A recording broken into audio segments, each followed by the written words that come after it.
Darryl Bowler is one of our solutions architects. So Julian Fisher met this morning. He leads the release management team. And Julian is a very smart individual because Julian decided that he would make sure that his demo was done by the people who do demos the best. A solutions architect who does this every day of their lives. This was very smart thinking, Julian. I have my moments. You do have your moments. No, so tell me about the solutions deployment automation team. Tell me about where they're located and the kind of the size of the team, what they do. Yeah, so as far as deployment automation goes, we're based out of San Mateo in California. Although, believe it or not, though I don't sound like I'm from there, I actually do live there. And we also have the rest of the team distributed out into Kiev, so we're in Ukraine as well, along a bit of a theme going on here. And yeah, the team's been actively working on the product for just under 3 years now. So it seems like it's a new product for Serena. We're not 30 years yet, but we're seeing some significant attraction from our customers. Yeah, and in fact, there's been a remarkable change in the product from just a few months ago.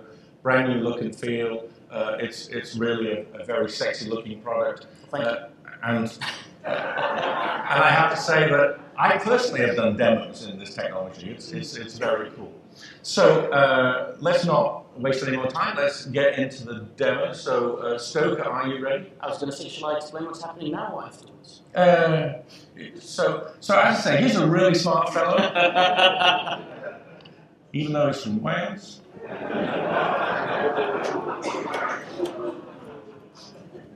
Yeah, only Englishmen can get away with that. And not often. Julian, why don't you tell us what we're going to see in this demo? Well, thanks for asking, guys. So we're going to pick up the baseline that Don and Peter created, and we're then going to deploy it into a number of environments. So we'll push it into system integration test, we'll push it into user acceptance test, and we'll push it into staging. But before it goes into our staging environment, pretty much like everyone else in the room, I'm sure you don't just push code from development through to pre-production. There are control gates along the way. So we'll hit a gate before we go into the staging environment where we'll need to perform the approval. That approval will then push the code into the staging environment. And this isn't just a distributed change. We're also picking up a mainframe package as well, and we'll be pushing that into an environment. Oh, and we're doing some testing as well. Oh. Just through that as well. Wow, that's amazing. So that's action-packed. Let me ask the question again. Stoker, are you ready?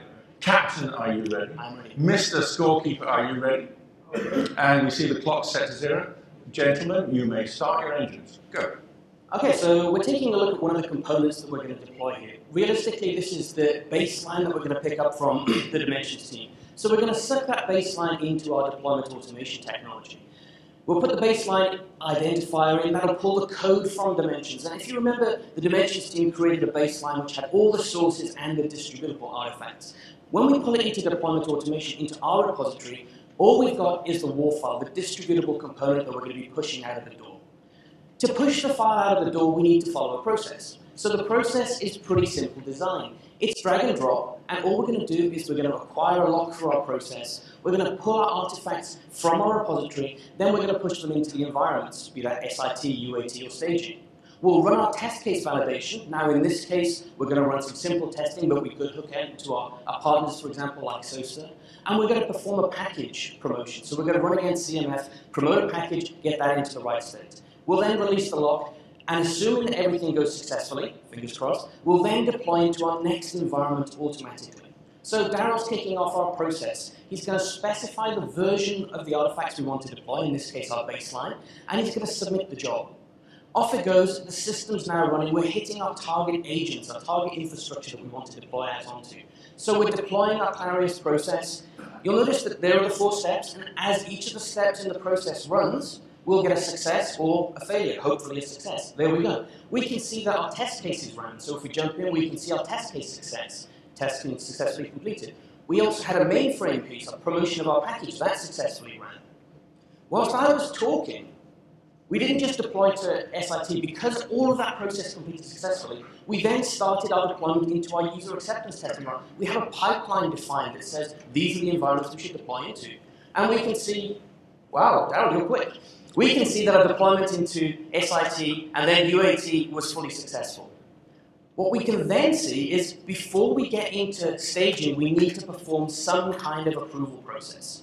So we'll go into our staging environment, we'll see we've got a requesting process. Now this could go out to your mobile device, your promotion and your approval from your mobile device is fully supported. You'll get an email, you can click through the link. In this case, we're going to specify we need to approve our deployment into our staging environment, and we need to use some kind of request for change. Now in this case, we're linking into Serena Service Manager for our request for change. But we could be hooking into Remedy, we could be hooking into ServiceNow. It really doesn't matter.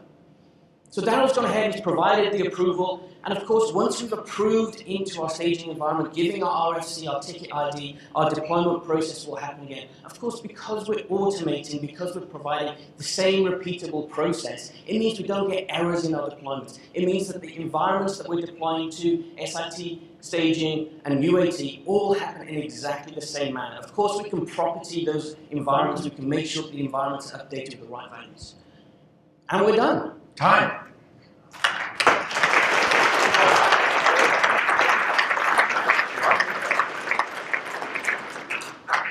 I think I need a bad handicap. 307. That's really impressive. Okay, so I think there was some sandbagging in rehearsals. Now we're going to deploy. Yes, I think there was some sandbagging in rehearsals during. So I said these guys were competitive. Okay, so what I saw then was you deploying to integration tests and user acceptance testing, just all on the fly because the SIT deployment worked successfully. But here's the question, and this is the bit I've never been able to understand. Right, the stuff that you're deploying automatically here, it's the same stuff that I would deploy if I was using scripts. So, you know, why is your stuff faster than me doing it? Well, of course, when you're deploying manually, it's not just a case of running a single script. Common scenario, when I talk to customers, there may be 10, 15, 20 scripts that run to get an application deployed into an environment. Let's say there are 10 scripts. Now, 9 times out of 10, everyone will be happy and everyone will remember each of those scripts and they'll run them successfully. But there's a handover time between each of those scripts running. Maybe to your DBA team, maybe to your application deployment team, maybe to your mainframe team. And of course, the worst scenario is where someone forgets to run one of those scripts, or they don't get notified that they need to run one of those scripts. So you'll run script 1 through 8 and everything's great, and you'll get to script 9 and, yeah, we've got to go live. We skip script 9 for whatever reason, we run script 10, and things don't work anymore. And trust me, that's not the position you really want to find yourself in on a Sunday night at sort of 3 a.m. when the user community are expecting to log back into the system the next day. So automating makes sure that firstly we reduce those handover times, and secondly we ensure the exact same process happens in a fully compliant and auditable manner every single time. Wow, very cool. Thank you so much indeed. Thank you.